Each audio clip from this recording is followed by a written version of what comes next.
के अंदर हम नेक्स्ट क्वेश्चन करेंगे।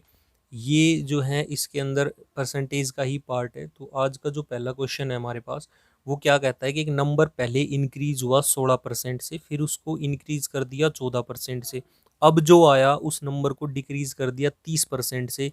तो हमें नेट इंक्रीज और डिक्रीज बताना है परसेंटेज के अंदर ओरिजिनल नंबर में कितना हुआ, और वो भी नियरेस्ट टू वन इंटीजर दे रखा है। मतलब यहाँ पर हमारी जो कैलकुलेशन वाली जो ट्रिक्स थी ना, जो हम लगा रहे थे डिजिटल सम वगैरह, वो सब फेल हो गया। हमें एग्जैक्ट आंसर हमसे पूछा गया है, तो यहाँ पे हमें कैलकुलेट ही करना पड़ेगा।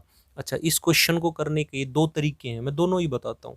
पहला तरीका क्या है कि एक नंबर को इंक्रीज किया गया है। इंक्रीज किया मतलब 16% से इंक्रीज किया। 16% की वैल्यू कितनी है मेरे भाई? 4 से अगर मैं काट दूं तो 4/25। इसका मतलब ये हो गया कि 25 से वो 29 हो गया। फिर क्या कहता है, उसको इंक्रीज कर दिया 14% से। 14% की वैल्यू 7/50, मतलब कि 50 से कर दिया कितना? 57। अब क्या कहा गया है कि अब क्वेश्चन में क्या किया गया है, ये कहा कि अब वो डिक्रीज कर गया 30% से। 30% की वैल्यू होती है 3/10। इसका मतलब है कि वो 10 से 3 घट के 7 हो गया। अब ये तरीका ये है कि इनको मल्टीप्लाई कर लो, फिर इनको मल्टीप्लाई कर लो, फिर देख लो कि कितना आएगा। तो ये थोड़ा सा बड़ा तरीका है। इसको हम किससे कर देंगे? जो हमारे पास सक्सेसिव इंक्रीज या डिक्रीज हम जिस फॉर्मूले से निकालते हैं, क्या फॉर्मूला हमारे पास है? X plus y plus x y upon 100, ये परसेंटेज। ठीक है, इससे हम निकाल लेंगे। तो इसको मैं यूज करता हूँ। क्या, जैसे पहले कहा गया कि इंक्रीज किया 16% से, फिर इंक्रीज किया 14% से। तो यहाँ पर x की वैल्यू 16, y की वैल्यू 14 जब मैंने रखी और इसको सोल्व किया तो आया 30 प्लस 16 इंटू 14/100 का प्रतिशत। ठीक है जी। अब इन दो नंबर्स को मल्टीप्लाई मैंने करना सिखाया है कि जब भी ये मल्टीप्लिकेशन की जो मैंने वीडियो डाली थी उसमें मैंने ट्रिक्स बताई थी। ट्रिक्स तो नहीं थी, हाँ, उनको सोचने का एक तरीका था। ये भी वही है कि एक ऐसा मैंने बताया था कि ये 16 और 14 को मल्टीप्लाई, अगर इनमें बीच में एक का गैप है ना, तो बीच का जो नंबर है इनका वो 15 प्लस 1 है ये, और 15 माइनस 1 है। इसका मतलब है कि a plus B, a minus B का फॉर्मूला बन गया। तो ये बना मेरे पास कितना? 15 का स्क्वायर माइनस 1, 225 माइनस 1, दो, जो कि है मेरे पास 224। और 224 अपॉन 100 है, तो वो 2.24 हो गया। और 30 ये है ही, तो ये नेट निकल के आ गया 32.24%। अच्छा, ये नेट आ गया। अब क्वेश्चन में क्या कहा गया कि हमें क्या करें, 30% उसको फिर डिक्रीज कर दिया गया। अब इसके अंदर ये तो x हो गया, y की वैल्यू अब मैं क्या करता हूँ, 30% इसके अंदर पुट करता हूँ, -30, क्योंकि वो डिक्रीज हुआ है। 32 इंटू 30, 32.24 इंटू 30/100। तो जब मैंने इसको किया तो ये कितना है? 2.24। इसका माइनस, इससे 0 से 0 ये कट गई। और अगर मैं ऊपर वाले को देखूं तो 32 × 3 96 पॉइंट में और 24 को 3 से फिर कर दूंगा तो 72। तो ये हो गया 9672। लेकिन यहाँ पर कुछ ये हमारे पास क्या होगा, 3 पॉइंट बाद लग जाएगी। अब अच्छा, इसको मैंने जब सोल्व किया तो मेरे पास, जब मैंने इसको कैलकुलेट करूंगा ना, तो मेरे को क्या करना है कि इसमें से इसको सब्ट्रैक्ट कर देता हूँ। 2.24 जब मैंने सब में से सब्ट्रैक्ट किया तो 347। इसका मतलब है कि ये nearest to, according to option, nearest to ये 7 है। तो इस हिसाब से हमारा जो ऑप्शन है ना, अगर हम ऑप्शन देखें तो वो मेरा ऑप्शन ए करेक्ट है। उम्मीद करता हूँ ये कैलकुलेशन भी समझ में आई होगी और क्वेश्चन भी समझ में आया होगा। अब मैं नेक्स्ट क्वेश्चन की तरफ चलता हूँ।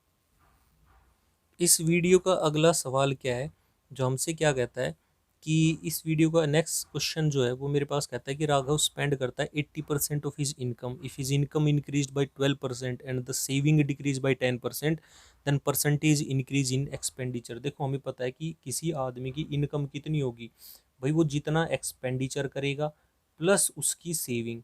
अगर आपकी इनकम 100 है और आपने एक्सपेंडिचर कर दिया 20 रुपए का, तो 80 आपने सेव कर लिए। तो इनकम जो है एक्सपेंडिचर प्लस सेविंग है। क्वेश्चन में क्या कहा गया कि अगर किसी आदमी की 100 इनकम थी तो उसने क्या किया, 80% स्पेंड कर दिया। इसका मतलब है कि 80 उसका एक्सपेंडिचर हो गया, 20 की होगी सेविंग। अब क्या कहता है कि इंक्रीज करगी उसकी इनकम 12%। इसका मतलब है कि 100 जो है ना, वो 12 इसमें ऐड और हो गई, मतलब 112 हो गई। अब क्या कहता है कि सेविंग डिक्रीज गई 10% से, मतलब पहले अगर 20 थी तो 10% डिक्रीज का मतलब है कि -2 हो गई। अच्छा, इन दोनों का नेट जो आता है, इन दोनों का नेट वही मेरे पास 12 होता है। तो इन दोनों का नेट जब क्या आएगा, जैसे 80 + 20 100 होता है, तो 12 कब आएगा, जब यहाँ 14 होगा। इसका मतलब ये है कि ये प्लस का 14 होगा। इसका मतलब ये हुआ कि 14 जो है वो इंक्रीज किया 80 पर, तो 100 पर कितना, ये हमें फाइंड आउट करना है। इसको मैं सोल्व कर लेता हूँ।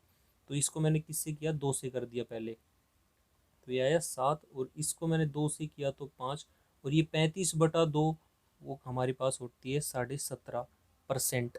यहाँ पे ए ऑप्शन हमारा सही है। अब मैं चलता हूँ नेक्स्ट क्वेश्चन की तरफ, जो इस वीडियो का लास्ट क्वेश्चन होगा, क्योंकि वीडियो थोड़ी सी बड़ी हो रही है। क्वेश्चन ही इस तरीके की हैं कि ये हमें करने ही पड़ेंगे, इनमें कोई शॉर्टकट वगैरह नहीं लगेगा कि आंसर देखा और मतलब क्वेश्चन देखा और हमने आंसर मार दिया। ये नेक्स्ट क्वेश्चन जो होगा वो लास्ट होगा इस वीडियो का। भाई नेक्स्ट क्वेश्चन हमसे क्या कहता है कि A is 25% more than B. तो ए से बी का हम रेशियो निकाल लेते हैं कि 25% ए ज़्यादा है। तो अगर ये 4 है तो फिर ये 5 होगा, क्योंकि 25% की वैल्यू 1/4। फिर कहता है कि बी और सी के अंदर रिलेशन दिया है, बी जो है वो 40% कम है सी से। 40% की वैल्यू 2/3, 2/5। अगर सी जो है वो मेरे पास 5 है ना, तो ये 2 कम है, मतलब 3 है। अब क्वेश्चन में क्या कहा गया है कि सी इज 30% मोर देन डी। अगर डी जो है वो 10 है तो सी 30% ज़्यादा है, 3 ज़्यादा है, इसका मतलब है कि ये 13 है।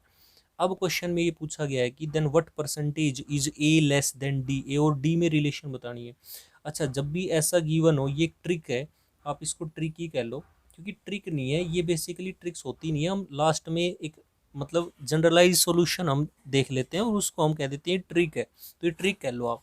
तो ये क्या है, जब भी हमें A by B, B by C, C by D, ये एक साइकिल में अगर दे रखे हैं हमारे पास, और हमें पहले और लास्ट वाले का अगर रेशियो निकालना होता है ना, तो हम कैसे करते हैं, ऊपर ऊपर वालों को मल्टीप्लाई कर लेते हैं। तो ऊपर ऊपर वालों को जब मैंने मल्टीप्लाई किया तो ये आया। अच्छा, नीचे नीचे वालों को मल्टीप्लाई कर लेते हैं, तो 4, 5 और 10 ये आ गया। इसका मतलब है कि ए और डी का रेशियो ये होगा। तो ये क्या, मैंने इसको फिर जब मैंने सिंप्लीफाई किया तो 13 तिया 39 और 10 चौक 40, इसका मतलब ये हो गया। अब क्वेश्चन में क्या गया गया है, ए और ये है मेरे पास ए और डी का रेशियो। अब क्वेश्चन में क्या गया है, then what percentage A is less than D. Then D का मतलब है कि डी से अगर हमें कंपेयर करना है तो 1/40, क्योंकि ये एक कम है 40 से।